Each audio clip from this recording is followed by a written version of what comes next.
It's all about navigating the digital waters, but it's great to meet you. Where are you Yes, you located? too. I'm just outside Seattle. I'm technically in Renton, Washington, which is a little bit southeast of Seattle. I was out in Seattle and that town sounds familiar. I was in a town where the old judge from Night Court lived. Harry, what was his name? There was a couple people that lived there. But anyways, I remember spending time, it was in the mid 90s during the Grudge thing, and I remember getting Yes. like some bootleg demos of Pearl Jam and coming back, and I was the bee's knees, man. I was the one. That's awesome. It was it was a good. I remember going to that little label, the little indie label up there. Man, I'm just drawing a blank on all of it. It's been so long ago, but there was a label up there and I can't remember the name of it. But I remember going in there and I felt like I had arrived at like the indie music haven. And I remember, Oh, especially at that time in this oh, place. yeah, Yeah. it was beautiful. So, well, I'm in Kansas City, Missouri, in the middle of the country. It's great to meet you again.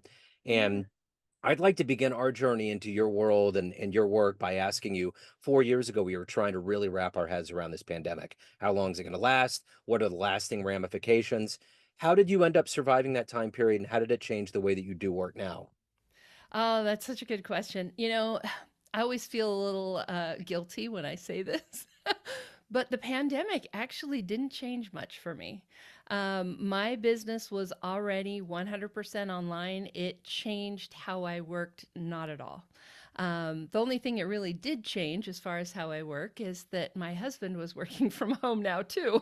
And so we had to sometimes juggle, okay, who gets the room? Like, who's on the phone? But my business was already set up to be 100% virtual because I work with people who have chronic pain, chronic illness, right? We can't always, like, the moments that my clients need me most are the ones where they're not wanting to go out and go somewhere, right? So from the get go, I always planned that to be that way. So as far as business went, like it was same old, right? Yeah. From a personal perspective, it was really interesting being where I live now when all that started happening. I was literally a few miles from the retirement home where everybody first started getting The sick. epicenter, yeah. Yeah, so that was local news for Uh-huh. me. And on one side of things made it feel a little more scary because it really was just a few miles down the road. And so going out and being in things like it was local to me. On the other hand, it also made it less scary because I was getting like the local real news about what was actually happening. But yeah, so it was definitely interesting. I did a lot of making sure that I stayed connected with my clients. There was a lot of mental health concerns, right? As everybody is being isolated. I had a lot of clients who didn't have access to the medical care that they usually need, whether that was by choice, not wanting to be in a medical environment with everything that was going on, or because things were closed, like a lot of clients using warm water therapy, right? And having pools be closed. So there was a lot there that having to navigate, helping people find ways to still treat their pain at home, while also taking care of themselves mentally. It was a real juggling act, but as far as my individual personal life, it didn't really change a whole lot other than having my husband at home. So let's get to the heart and soul of what you do on a daily basis. I'm going to Yeah. put you in front of a bunch of third grade students at career day, and one of the kids is curious and says, "Hey, what do you do for a living?" How do you answer them? Well, the first quick, easy way I answer is that I'm a coach and an author and a podcaster. Most people know those terms these Yep. days. Hmm. But as far as who I help people with fibromyalgia, and most people, whether you're a third grader or not, don't know what that means. So fibromyalgia is a chronic pain condition. It makes you have bad sleep. It makes you not think real well. You have pain all over and you're just tired all the time. So if you know what it feels like when you've had the flu and just going from your bed to the couch is exhausting, or your eyelashes hurt because like everything hurts, that's a little bit what it's like to have fibromyalgia. And I help people like that feel better. So what did you want to be in the third grade? What was your dream? Let's see, third grade, that would have been a paleontologist. And Okay. yes, I knew how to spell it. I was really, really into dinosaurs. I think I had an imaginary pet Tyrannosaurus Rex. He was mostly just a big head. Uh-huh. Yeah. So yeah, that was third grade. That was third grade. So take me back to where you were born and raised. How did these seeds of getting into helping people with chronic pain, how did this become your evolved self of helping them? Yeah, so I was actually one of those kids who was always not well. Like I was always going to the doctor for this, that, and whatever. You know, I had all the tonsil infections, the ear infections, just all the things. So by the time I was finally diagnosed with fibromyalgia myself in, let's see, that would have been 2007, I had already, like, that had already kind of been my world to be sort of chronically having things to deal with medically. So I already had this passion for, like, what's wrong? I'd been trying to figure out what was wrong my whole life, right? So helping other people figure out what's wrong was just sort of a next obvious step. I mean, I had this moment where once I had kind of started to figure some things out and start to get my life back, where I had this visualization that I had been given this beautifully wrapped gift, which was basically my life back. And I remember thinking, I just can't keep this to myself. I can't just like hoard this gift. I need to Yeah. share this gift. And so that's often what I think of when I'm helping people, talking to people is, you know, I have this gift. Yeah. And I'd like to give it to you. So who's been a hero for you? Who's been an inspiration for you in your work? You know, there are a lot of people and I could kind of summarize a lot of them as my clients. Like it is always amazing to me the bravery that people have when they step out into, you know, figuring this stuff out, because sometimes it goes against like what they're being told by their family, what they're being told medically, that there's nothing that they can do. And to be able to step outside that and say, no, I deserve more, I need more, I can have more. And to find that is always so inspiring to me. And honestly, my fibromyalgia personally would not be in remission if I wasn't around this every day, and just the inspiration of all my clients continuing to get better. But if we want to pick like a real practical person, I would have to actually say Mary Kay Ash. I was a Mary Kay lady for something like 17 years before I started doing this work. And just the way that she had such a passion for, I mean, the whole reason Mary Kay Cosmetics existed is she wanted to find a way to empower women. And that I find inspiring. Yeah. So if you could meet one person alive on the planet right now that you find inspirational or fascinating, who would it be? Who would you love to meet and talk to? Hmm.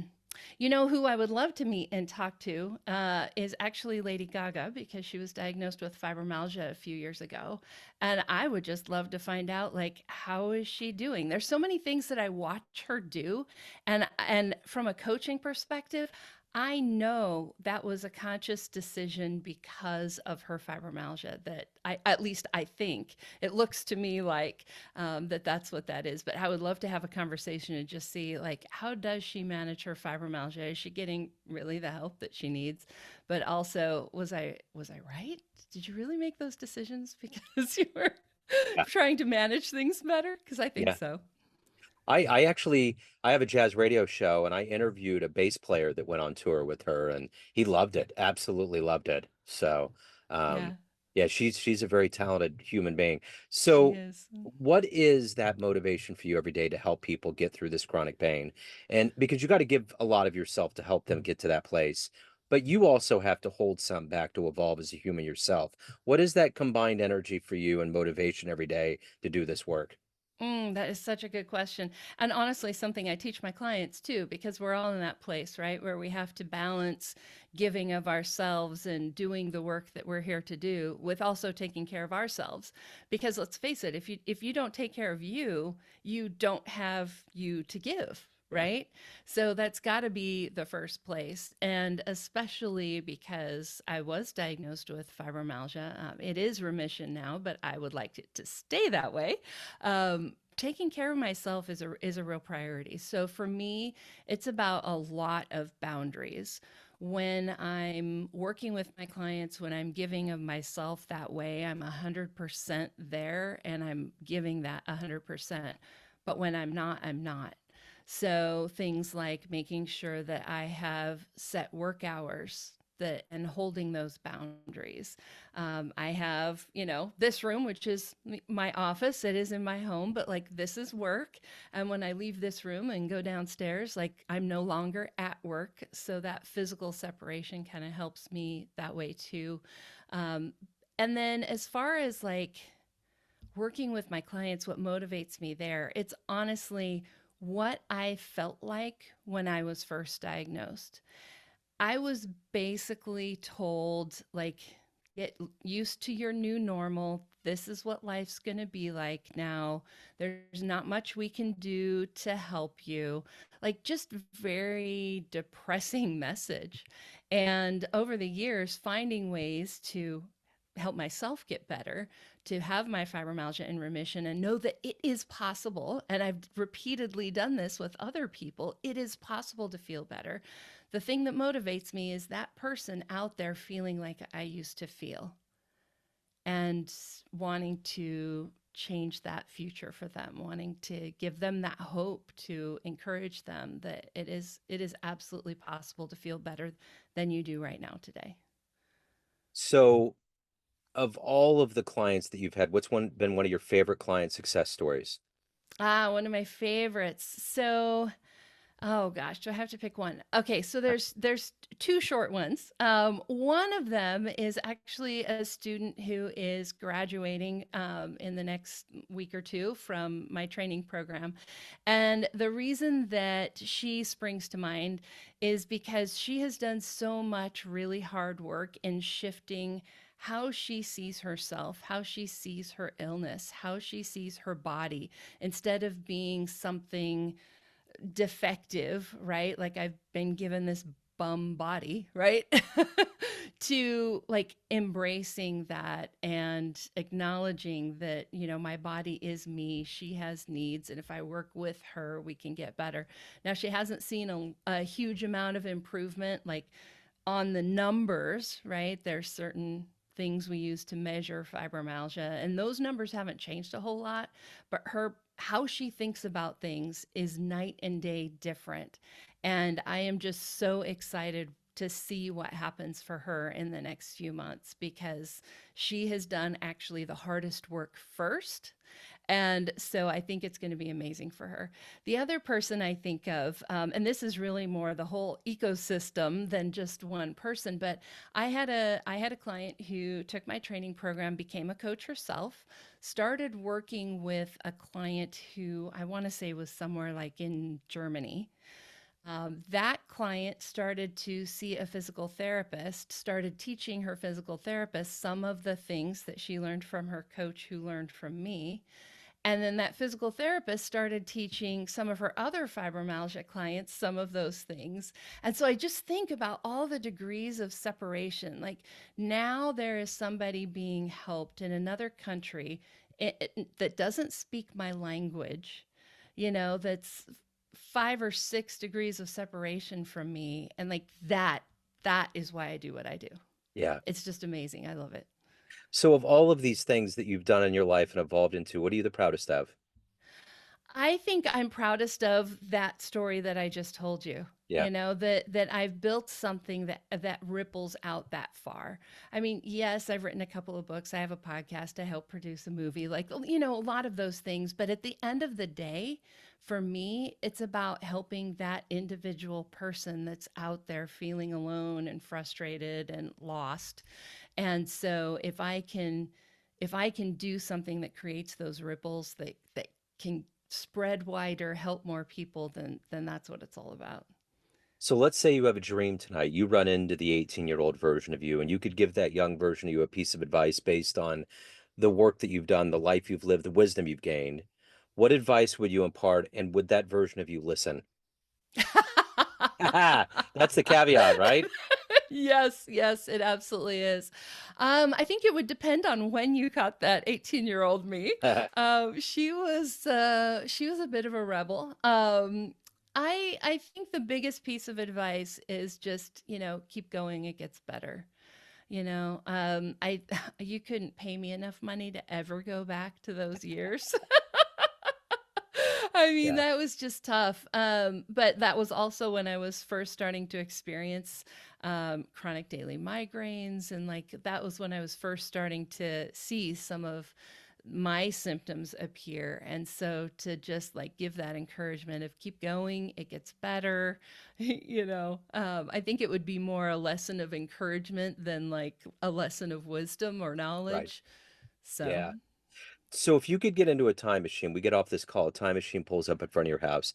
You can go back in time and see one event in human history, or you could leap forward and see the future. Where are you going? What are you going to do? Oh goodness. What would I do? Well, the first thing that I would do is my sister passed away in 2016, so I'd go visit her. Yeah. Yeah. Absolutely. But I think there are, I mean, everything I've been talking to you about is fibromyalgia, but it really is my passion. It really is like it's my life's work. It's what I'm here for. But there are rumors, history written that there was a doctor at the University of Edinburgh that first mapped out the fibromyalgia tender points. And I would like to maybe have that conversation and like that was 200 years ago. Not a whole lot has happened since then. So it would be really interesting to see like what is the understanding at that time, and if it is all that different than what we know today, I think that would just be interesting. And I have no doubt that some point in the future we're also going to have this thing figured out. And I would love to see what that ultimately looks like, to figure that out. I mean, like the people who are in the midst of polio being able to go to the future and see what the world looks like now that we've got that figured out, right? Yeah. I think that would be. I think that would be really interesting and really encouraging as well. That someday we'll get there, but Yeah. right now we're still in the middle of the mystery. So. Yeah. We certainly are. So at the end of the day, Tammy, everyone has a perception of you, family, friends, clients, but you run the show. What's your perception of you? Who do you think you are? At my core, I'm an encourager. Yeah. Like that's really what I'm. That's what I was born to do. I mean, if you stuck me on a desert island, I'd probably be encouraging the trees and the sand crabs or something. I don't know, but that's who I am. I'm also a sponge for information, and I'm really good at putting those details together. Right, like puzzle pieces, figuring out the puzzle. I think that's a lot of what makes me a good coach, is being able to pick up the clues and put together the puzzle. So I think that even when I look back on that third grade me that wanted to be a paleontologist, right? I was still an encourager at my core and still trying to figure out the puzzle. So if anyone out there is ready to let go of the pain or to get enlightened by what you do as a coach, a podcaster, and an author, where's the best place to go and how can they reach out? All the good business. Yes, yes. So the absolute best way is to check out the Fibromyalgia podcast. You'll find that in all the places, wherever your favorite podcasting app is, or you can go to fibromyalgiapodcast.com. And from there, there's links where you can download free copies of my book, take the Fibromyalgia Wellness Style quiz. You can find the Fibromyalgia documentary from there, working with me, taking my classes, everything you can find on that page. So fibromyalgiapodcast.com. And of course, lots of free resources, podcast information, all that. Excellent. Tammy, this has been great. I'm glad we ran into each other. Thank you for doing the work that you do. Keep doing the good work. Yes, thank you so much for having me, and same to you. Yes, been a pleasure.